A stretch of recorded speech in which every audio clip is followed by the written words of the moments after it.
Kamilah guru penggerak yang akan terus berjuang membangun negeriku. Pemimpin pembelajaran memahami kodrat siswa untuk meraih cita-cita. Kita wujudkan perubahan pendidikan yang berpihak pada siswa. Guru penggerak, menggerakkan. Guru penggerak, menggerakkan. Bismillahirrahmanirrahim. Assalamualaikum warahmatullahi wabarakatuh. Pertama sekali saya mengucapkan banyak terima kasih ya kepada Bapak Ibu guru yang sudah berkenan meluangkan waktunya hari ini untuk menghadiri acara ini. Ini adalah berbagi praktik baik yang ingin saya sampaikan kepada rekan guru sekalian. Tetapi bukan berarti saya berdiri di sini saya yang paling pintar, saya yang paling bisa, tidak. Akan tetapi ada sedikit ilmu yang saya dapatkan selama kurang lebih 2 bulan saya menjalani program pendidikan guru penggerak yang ingin saya bagikan kepada rekan guru sekalian. Menyebarkan pemahaman dan penerapan budaya positif. Sebagai perkenalan, barangkali ada yang belum tahu nama saya. Ini nama lengkap saya. Saya adalah calon guru penggerak Kabupaten Konongo Selatan. Yang ingin saya bagikan hari ini adalah pemahaman dan penerapan budaya positif. Berikut ini bahasan kita yaitu konsep inti budaya positif. Yang pertama adalah perubahan paradigma belajar, disiplin positif, nilai-nilai kebajikan, kebutuhan dasar manusia, motivasi perilaku manusia, posisi kontrol guru dan keyakinan kelas serta segitiga restitusi. Ini pelajar Pancasila, profil pelajar Pancasila. Semuanya sudah hafal ini kan, masih sudah tahu. Berikut yang pertama pembahasan kita adalah pembelajaran dengan paradigma baru. Pembelajaran dengan paradigma baru ini adalah pembelajaran yang dirancang berdasarkan prinsip pembelajaran berdiferensiasi. Satu istilah baru ya, berdiferensiasi. Nanti akan kita bahas lebih dalam. Sehingga para peserta didik akan belajar sesuai dengan kebutuhannya berdasarkan tahap perkembangan sesuai teori psikologi modern untuk mewujudkan profil pelajar Pancasila. Kemudian yang kedua adalah teori kontrol. Miskonsepsi tentang teori kontrol. Ini posisi kita yang kita jalankan selama ini. Ilusi bahwa guru itu bisa mengontrol murid. Kemudian penguatan positif itu efektif dan bermanfaat. Ilusi bahwa kritik dan membuat rasa bersalah itu mampu menguatkan karakter. Kemudian yang terakhir bahwa ilusi orang dewasa itu berhak memaksa. Ini tadi yang kita bahas pertama, yaitu mengubah paradigma stimulus respon ke pendekatan teori kontrol. Stimulus respon ini yang dimaksudkan adalah selama ini kita berbuat seperti ini atau beranggapan seperti ini, bahwa kebutuhan kita itu sama, semua orang lihat hal yang sama. Ini yang perlu dirubah, merubah paradigma kita menjadi menyadari bahwa sebenarnya realitas atau kebutuhan setiap orang itu berbeda-beda. Semua orang memiliki gambaran yang berbeda-beda. Kita tidak bisa melihat satu hal sama persis, sementara yang lain berbeda. Kemudian kita selama ini kita mencoba mengubah orang agar berpandangan sama dengan kita. Itu harus kita ubah menjadi berusaha memahami pandangan orang lain tentang dunia. Nah, kemudian perilaku sebelumnya yang kita lihat itu perilaku buruk itu tidak sebagai sebuah kesalahan. Itu kita ubah pemikiran kita menjadi bahwa semua orang yang berbuat kesalahan itu ada tujuannya. Setiap kita lakukan orang itu pasti ada tujuannya. Kemudian kalau kita selama ini berpikir orang lain bisa mengontrol saya, kita ubah menjadi hanya kita sendiri, diri kita sendiri yang bisa mengontrol diri kita. Kemudian pikiran bahwa saya bisa mengontrol orang lain diubah menjadi Anda atau saya tidak bisa mengontrol orang lain. Pemaksaan ada pada saat wujudan gagal. Nah, ini diubah menjadi kolaborasi dan konsensus menciptakan pilihan-pilihan baru. Nah, kemudian mulai berpikir menang kalah. Kalau saya menang, kamu kalah. Atau kalau kamu menang, berarti saya kalah. Ini diubah menjadi mulai berpikir menang dan menang. Saya menang, kamu menang. Anak didik kita menang, bukan berarti gurunya kalah, tetapi sama-sama menang. Kembali lagi ke fokus pertama tadi itu disiplin positif. Apa sih disiplin positif itu? Disiplin itu mengacu pada disiplin diri yang memiliki tanggung jawab terhadap apa yang dilakukannya berdasarkan nilai-nilai yang diyakini. Disiplin positif ini tujuannya adalah menumbuhkan kesadaran serta memberdayakan murid tanpa dikasih imbalan, tanpa penghargaan, tanpa ancaman dan hukuman.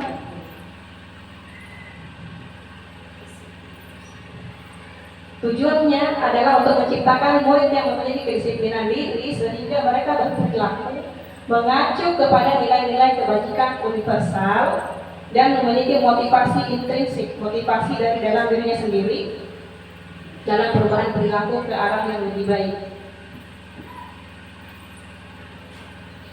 Kemudian nilai-nilai kebajikan. Apa itu nilai-nilai kebajikan? Nilai kebajikan adalah nilai yang disepakati bersama, terlepas dari suku bangsa, agama, bahasa maupun latar belakang.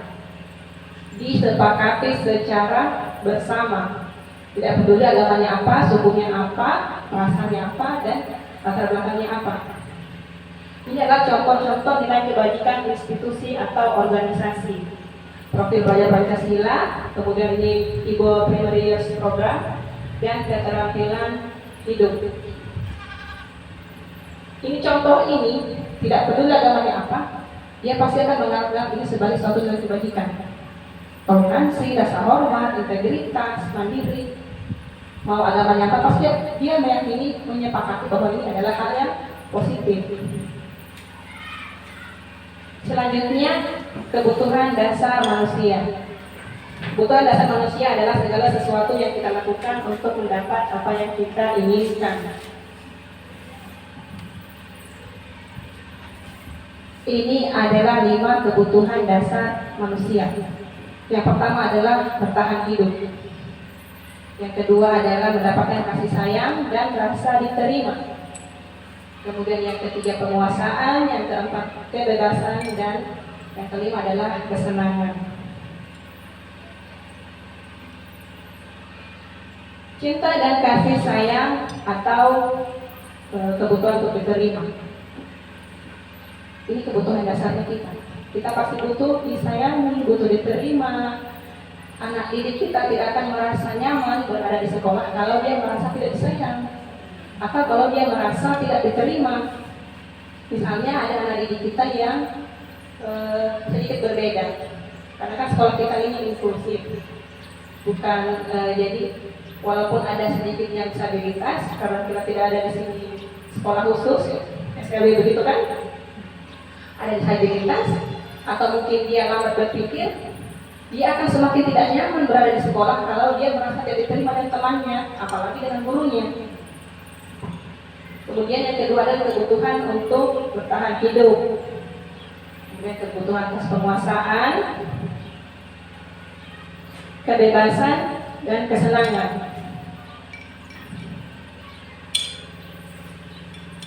Berikutnya ini adalah motivasi perilaku manusia.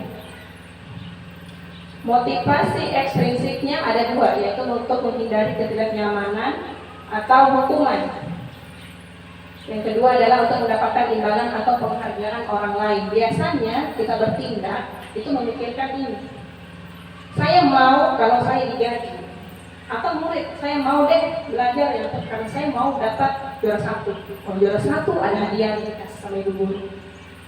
Ini adalah motivasi dari luar, belum timbul dari dalam hatinya. Nah, sedangkan yang kita inginkan adalah anak didik kita itu punya motivasi dari dalam diri.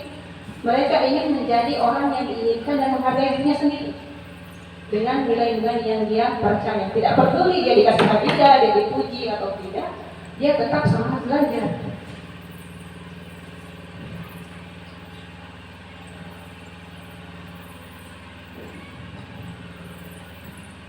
Selanjutnya ini adalah 5 posisi kontrol guru.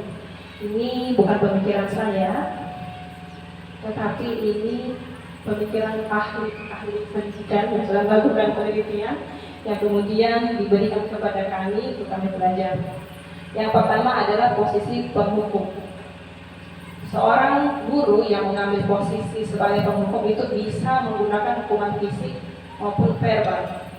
Fisik itu dicubit, dijewer, dijemur, dikasih bimbing lapangan, atau dimarahi dengan bentakan, dengan kata-kata kasar, kamu bodoh, begini kamu nakal. Itu posisi kontrol guru sebagai penghukum. Kemudian yang kedua adalah posisi kontrol sebagai pembuat rasa bersalah. Biasanya gurunya itu bersuaranya lemah lembut.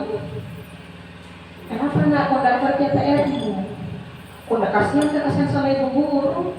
Capek ku nih kasihan ajar kok. Akhirnya siswa merasa bersalah. Masa ibu guru pada sedih bisa dilakukan itu. Seringnya kita melakukan seperti ini.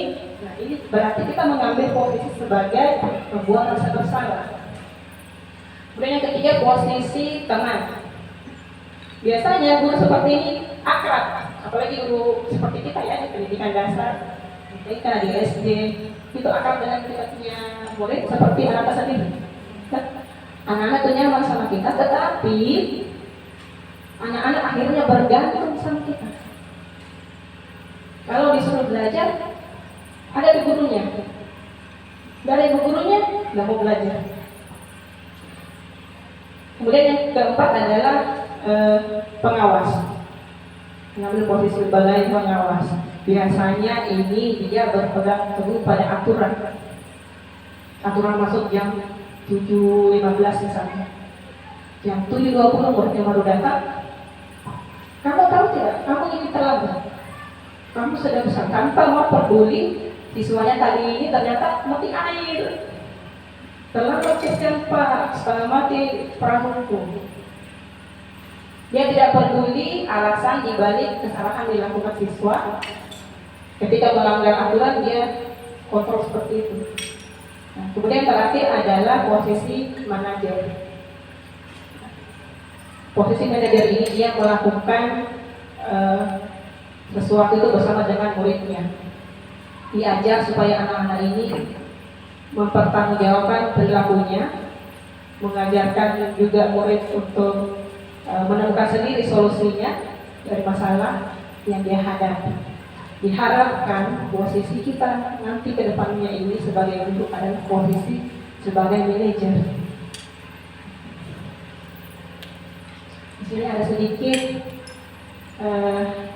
bukan balik ya yang saya harapkan dari Bapak Ibu. Ini ada kasus.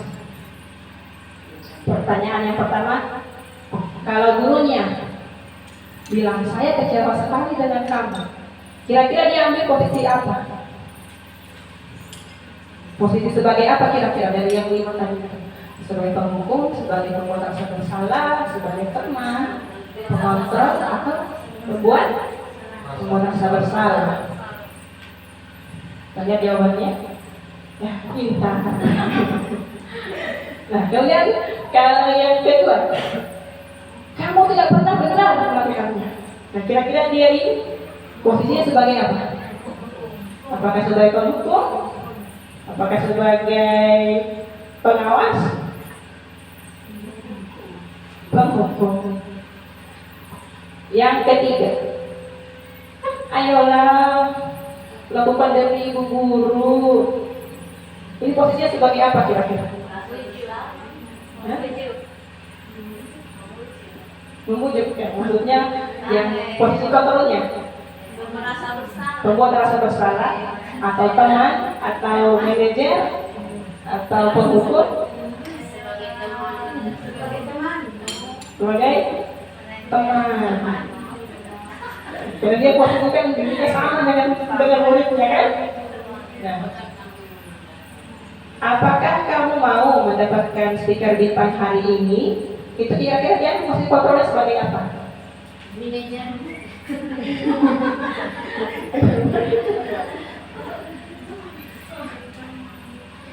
Pemantau. Kemudian yang keempat ya, bagaimana kamu bisa menyelesaikan masalah ini? Nah, sebagai di sini, di sini tadi bilang sebagai manajer, di sana sebagai, berdasarkan penjelasan saya tadi, 5 posisi kontrol dulu. Seorang guru yang mengucapkan bagaimana kamu bisa menyelesaikan masalah ini kepada siswa sebagai manajer. Benar sekali. Yang terakhir, kamu selalu yang terakhir. Dia jadi apa ya? Sebagai apa ya? Pembuat rasa bersalah. Tetapi dari jawaban-jawaban ini sudah bisa kita ambil kesimpulan bahwa Bapak Ibu ini sudah kurang lebih 80% lah memahami ya keyakinan kelas selanjutnya. Mengapa keyakinan kelas bukan peraturan kelas? Selama ini yang saya terus terang yang saya dengar itu juga peraturan kelas. Nanti di PGP saya dengar keyakinan kelas.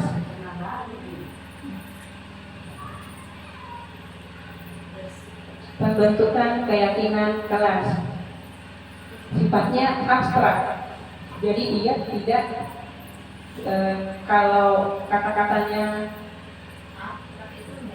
tidak nyata. Misalnya kalau peraturan kelas datang pukul 7.00, kalau dia di keyakinan kelas tepat waktu atau disiplin, tidak langsung waktunya ditulis di situ kan.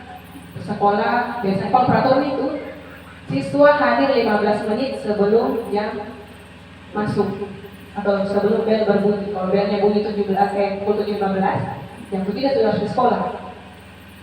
Tapi kalau keyakinan kelas disiplin saja atau tepat waktu.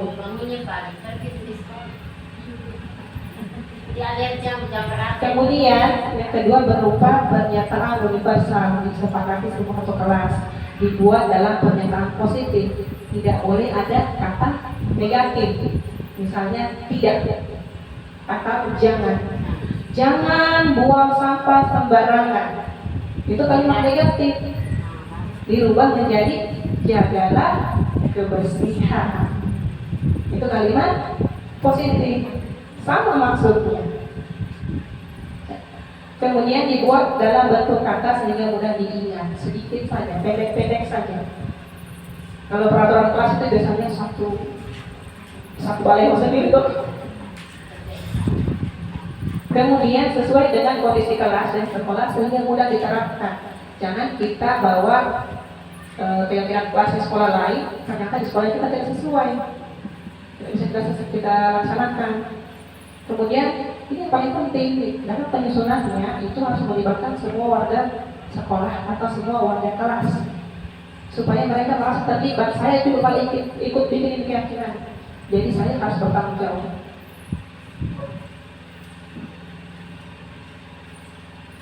Ini contoh perbedaan antara peraturan dan keyakinan. Yang peraturan itu konkret, nyata, Sedangkan keyakinan itu bentuknya abstrak. Dan dia singkat-singkat saja, tetapi sudah mengandung banyak makna. Berikut saya tampilkan sedikit. Ini video ketika saya menyusun keyakinan kelas di rumah saya.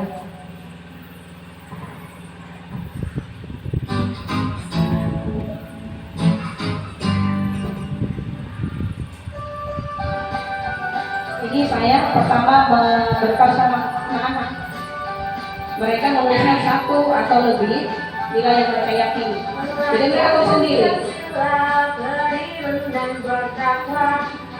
Karena saya di situ ruangannya satu, ruangan dua kelas, jadi dua-duanya saya ikutkan kelas 5 dan kelas 6.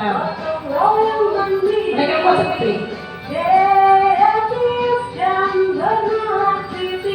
Belajar Pancasila, beriman dan bertakwa pada Tuhan yang Esa dan berakhlak mulia, berdiri dan doa, gotong royong mandiri, kreatif dan bernilai kritis.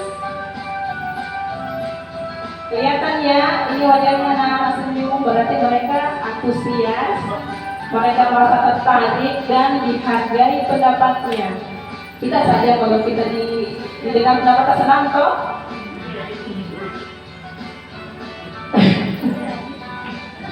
Nah, setelah mereka menuliskan, ditempelkan di papan tulis yang sudah saya siapkan. Semuanya itu mereka tempel satu persatu. Ganti-gantian.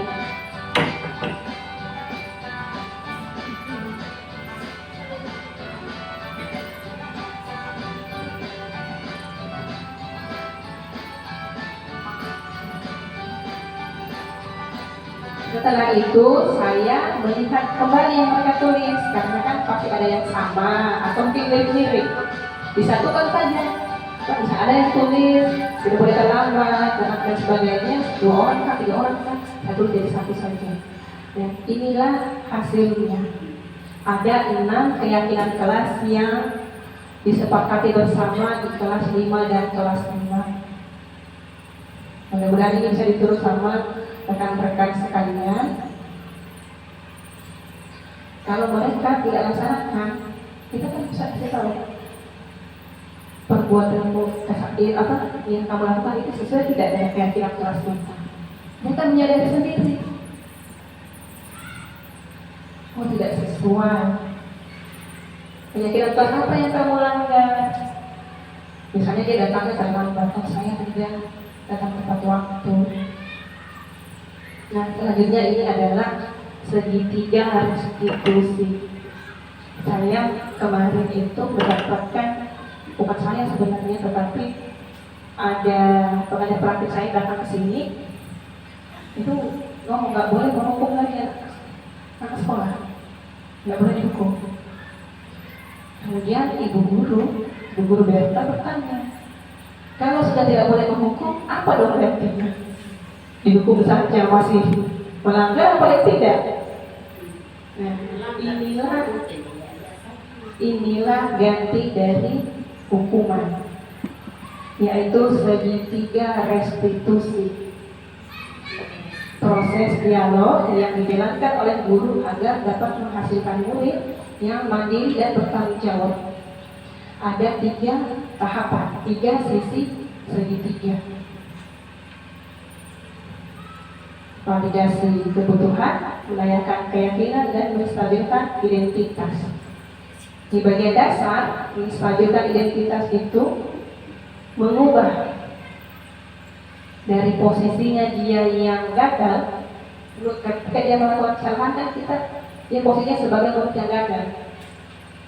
Kita rubah menjadi berhasil. Contoh kalimatnya, setiap orang pasti pernah melakukan kesalahan, atau kamu bukan satu-satunya yang pernah melakukan kesalahan ini. Kemudian validasi kebutuhan. Kita tanya alasannya, karena setiap perbuatan pasti ada alasannya. Kenapa kamu begitu? Pasti ada alasannya. Lalu kita cari lagi kalau apakah ada cara yang lebih efektif untuk mendapatkan apa yang kamu butuhkan. Biasanya anak-anak itu berbuat kesalahan karena kadang cari perhatian atau kadang dia tidak dihargai sama temannya. Kita gali kebutuhan. Kemudian kita menanyakan keyakinan, nilai-nilai apa yang telah disepakati. Kembali kepada keyakinan kelas tadi. Kita kan sudah menyepakati nilai-nilai kan? Tanyakan kembali supaya menghadirkan kesadaran dalam dirinya sendiri.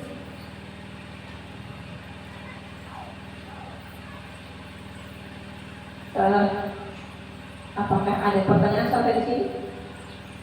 Atau capek? Kita sedikit ice breaking. Ice breaking boleh? Yang paham tolong jangan terus ya. Saya ingin Bapak Ibu sedikit konsentrasi. Konsentrasi.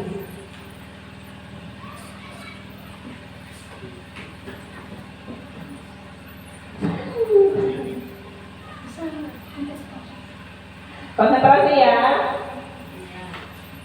Dengarkan clue-nya, petunjuknya. Ini satu. Yang ini dua. Yang kalau ini tiga. Saya ulangi ya. Ini satu. Yang ini dua. Kalau ini tiga. Kalau ini salah. Salahnya di mana? Yang ini Dua. Tiga. salah. Dua. Benar.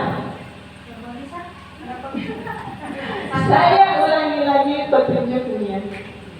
Ini satu. Yang ini dua. Kalau ini tiga. Kalau ini Tiga. salah. Satu. Benar. Yang mana benar? Tiga. Kenapa bisa? Karena kalau ini petunjuknya. Pintar nih makanya. Mengerti paham? Paham. Paham. Paham. Satu kali lagi. Nah, bukan matematika ini. Ini Empat. Satu. benar. Saudara ya. Bukan. Tidak betul. Betul lain benar. Coba. Satu lagi ya. Yang ini Dua. dua. Nah, Yang di sini sudah menjawab, tapi dia belum paham. Memang kita sudah jawab. Ini Satu.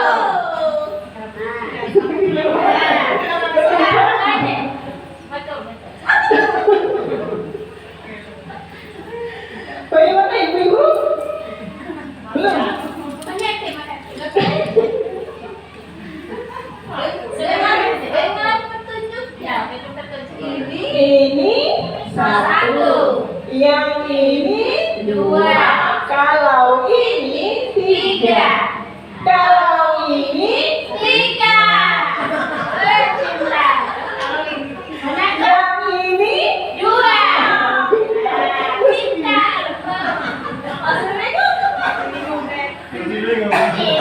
Ini berapa? Satu. Yang ini petunjuk dua. Ini satu. Jadi kalau ada kata ini berarti satu. Yang begini. Yang ini berarti dua. Kalau ini apapun yang ada di situ, yang ini berarti tiga. Apapun yang ada di situ, kalau yang ini berarti dua. sudah mengerti ya? Mau lanjut atau Iya. satu lagi game? Ini kan namanya ice breaking. Iya. Di Kurmer itu kita di sini sering menghadirkan ice break di kelas kita. Kalau anak-anak sudah kelihatan capek, mengantuk, supaya Kasih lagi. kasih lagi. Ini juga mengasah sebenarnya keterampilan berpikirnya anak-anak. Karena kan beda dong, beda Orang ini karena semua ini 5, soalnya mereka 5. Tetapi mereka diajar mencari solusi yang lain. Ternyata bukan itu masalahnya. Tidak selalu harus 5 ini. Cari solusi yang lain berdasarkan petunjuk.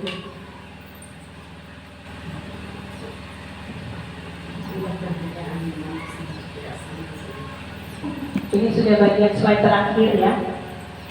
Dalam menerapkan program disiplin positif, sehendaknya guru memiliki standar kepribadian, profesionalisme, dan sosial yang baik, di mana guru mampu merefleksikan dirinya dalam posisi kontrol saat ini. Bagaimana perjalanan dirinya sebagai amok atau manajer yang menuntut muridnya menjadi lebih baik dan bertanggung jawab. Karena pada dasarnya kita ini guru hanya sebagai fasilitator. Murid itu bukanlah kertas putih polos yang tidak tahu apa-apa, lalu kita tinggal cocok di situ semau kita. Tetapi murid itu sudah membawa gambaran seperti kurang lebih kertas yang sudah ditulis pakai pensil, sudah ada pensil di situ. Itu maksudnya mereka punya bakat sendiri, minat sendiri, sudah berlahir dengan itu. Tinggal tugas kita sebagai guru menebalkan garis-garis yang tadi itu masih samar, masih pakai pensil, kita tebalkan supaya bakat yang mereka punya, minat yang mereka punya bisa mereka gunakan sebaik-baiknya untuk kebahagiaan mereka ke depan. Terima kasih, demikian materi yang saya disampaikan hari ini. Terima kasih atas kehadiran Bapak Ibu sekalian. Mungkin bisa kita lanjut ke sesi tanya jawab. Apakah ada yang mau bertanya? Ada yang tidak dimengerti?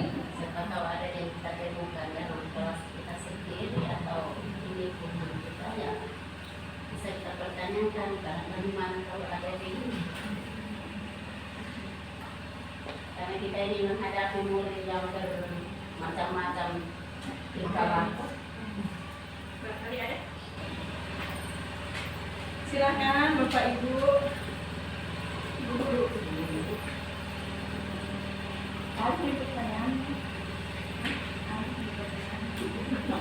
Bagaimana Ibu Guru? Apakah sudah cukup terjawab pertanyaannya atau belum? Saya kasih satu contoh lebih dengan fisiknya, penerapan segitiga restitusi.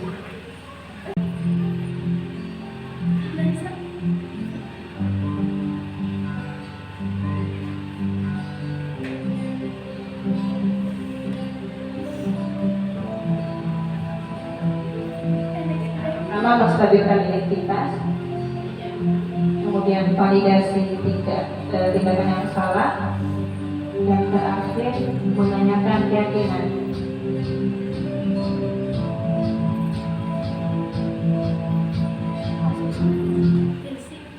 Ini kasus pertama. Ini Eci. LC dia tidak terima pekerjaannya, selalu dicontek sama temannya yang marah. Jadi diberikan emosinya, dia goprak kejar temannya sampai dia maki-maki. Apakah kita terus langsung hukum Kelsinya? Karena yang dia marahin menangis. Ini contoh tindakan restitusi.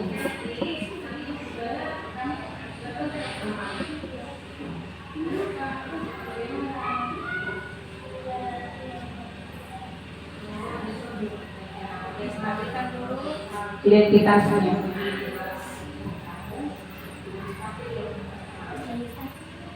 Tadinya dia posisinya salah, gagal. Dia gagal kendalikan emosinya. Kita stabilkan dulu identitasnya, bahwa dia wajar marah, karena posisinya memang dia dicopet kan.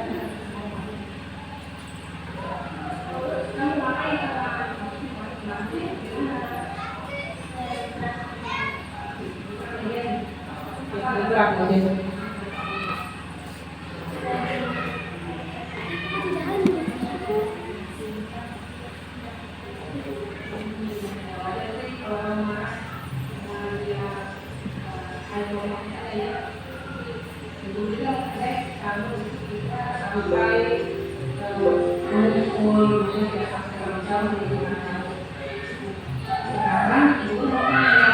Ini validasi tindakan yang salah.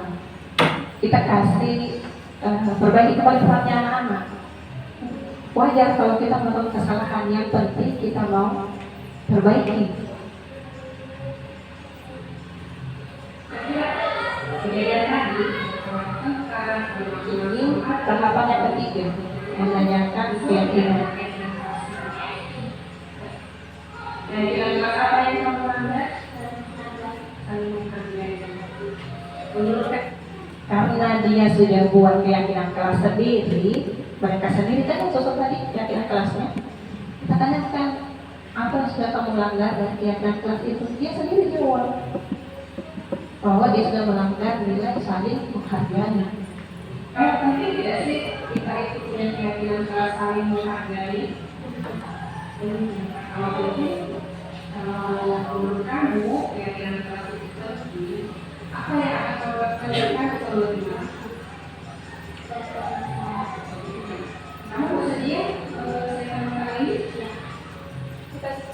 Minta dia selesaikan sendiri. Bukan kita yang akan selesai masalahnya. Dia cari sendiri solusinya. Dia minta maaf, dan yang kedua dia tidak akan ulangi lagi. Lain kali kalau dia marah, dia bilang di sini, dia lapor sampai begitu. Kalau dia nggak, dia tidak langsung pertimbangkan. Kan guru yang ada apa? Dia sendiri. Terbuka sama sekali. Kalau marah, apa ya? Dia langsung mengecek sih. Dia kan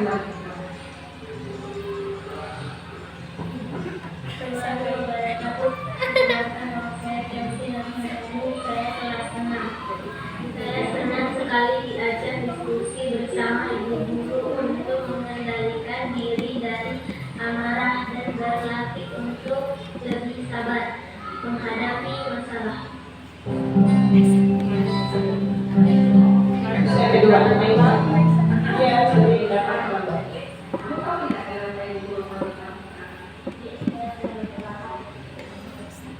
Tanya dulu, kenapa tepat dulu?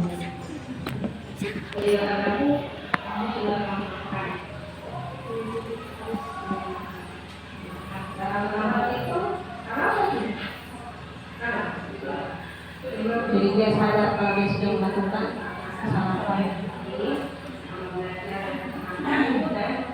Setelah dia sadar, dia lanjutkan kembali. Apa salah?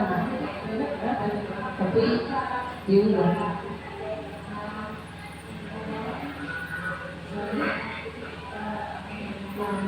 Ditanyakan sebabnya kenapa dia suka terlambat. Ternyata dia suka main HP malam-malam. Akhirnya terlambat bangun.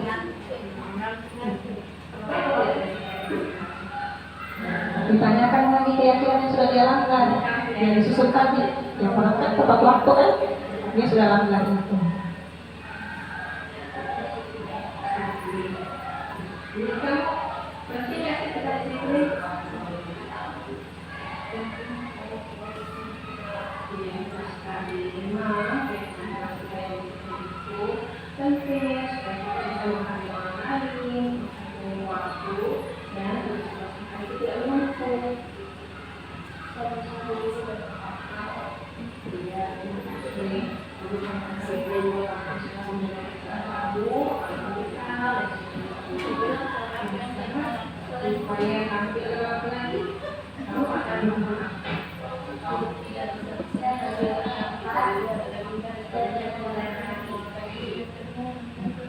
Ditanya sendiri dia solusinya lagi.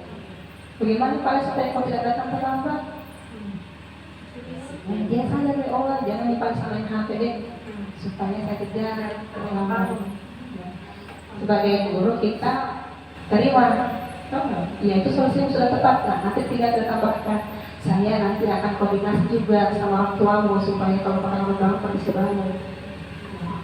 Ini posisi kontrol guru sebagai manajer. Seperti ini yang diharapkan dapat kita terapkan dalam pembelajaran kita sehari-hari. Demikian yang dapat saya sampaikan hari ini. Lebih dan kurangnya mohon dimaafkan. Ada gading yang tak lengkap, demikian pula saya pasti ada salahnya. Mohon dimaafkan. Terima kasih banyak. Wabillahi taufiq wal hidayah. Wassalamualaikum warahmatullahi wabarakatuh. Assalamualaikum warahmatullahi wabarakatuh. Salam dan bahagia. Saya Mina, Kepala SD 4 Laonti, Kecamatan Laonti, Kabupaten Konawe Selatan. Saya sebagai kepala sekolah merasa senang dan bangga dengan kinerja rekan-rekan guru SD 4 Laonti, khususnya Ibu Andi Nurdianti yang berhasil masuk dan lulus seleksi calon guru penggerak angkatan 9. Bergerak, tergerak, menggerakkan. Kegiatan diseminasi dan pengimbasan yang telah dilaksanakan oleh Ibu Andi dengan mengangkat materi disiplin positif adalah suatu kegiatan yang sangat bermanfaat bagi komunitas sekolah kami, karena memberikan pengetahuan baru kepada kami, khususnya dalam penerapan disiplin positif itu sendiri. Harapan saya, pengetahuan dan pemahaman baru tersebut dapat diaplikasikan dengan baik oleh Bapak Ibu guru di sekolah kami, yang terlaksana secara kontinu agar lingkungan belajar positif dan nyaman bagi murid dapat tercipta sesuai dengan visi misi SDN 4 Laonti. Demikian yang dapat saya sampaikan. Teruntuk Ibu Andi, saya berpesan untuk tetap semangat untuk belajar dan jangan bosan berbagi pengetahuan kepada rekan-rekan guru yang ada di sekolah kita. Guru bergerak Indonesia maju. Wassalamualaikum warahmatullahi wabarakatuh. Assalamualaikum warahmatullahi wabarakatuh. Nama saya Berta Palindangan, guru kelas rendah di SD 4 Laonti, Kecamatan Laonti, Kabupaten Konawe Selatan. Saya adalah rekan dari Ibu Andi Nurdianti. Nah, kegiatan yang diseminasi dan pengimbasan yang telah dilaksanakan oleh Ibu Nurdianti dalam kapasitasnya sebagai calon guru penggerak Angkatan ke-9 Konawe Selatan sangatlah bermanfaat bagi saya pribadi. Antara lain penerapan budaya positif selama ini. Sebagai guru, saya seringkali mengambil posisi sebagai penghukum dan pembuat rasa bersalah. Sekarang saya akan berusaha mengubah posisi menjadi manajer untuk menyelesaikan masalah yang dihadapi murid. Selain itu, materi yang merupakan pengetahuan baru bagi saya adalah bagaimana seorang guru dapat menghadirkan motivasi intrinsik pada murid agar murid melakukan sesuatu berdasarkan kesadaran diri sendiri, bukan karena takut dihukum atau ingin mendapat hadiah. Harapan saya ke depannya adalah rekan-rekan guru dan diri saya sendiri dapat menerapkan kedisiplinan positif dengan baik dan berkelanjutan, dan untuk menciptakan lingkungan belajar yang positif dan berpihak pada murid di sekolah kami. Terima kasih Ibu Andi, tetap semangat dan jangan bosan membagikan pengetahuan kepada kami. Demikian dari saya. Wassalamualaikum warahmatullahi wabarakatuh.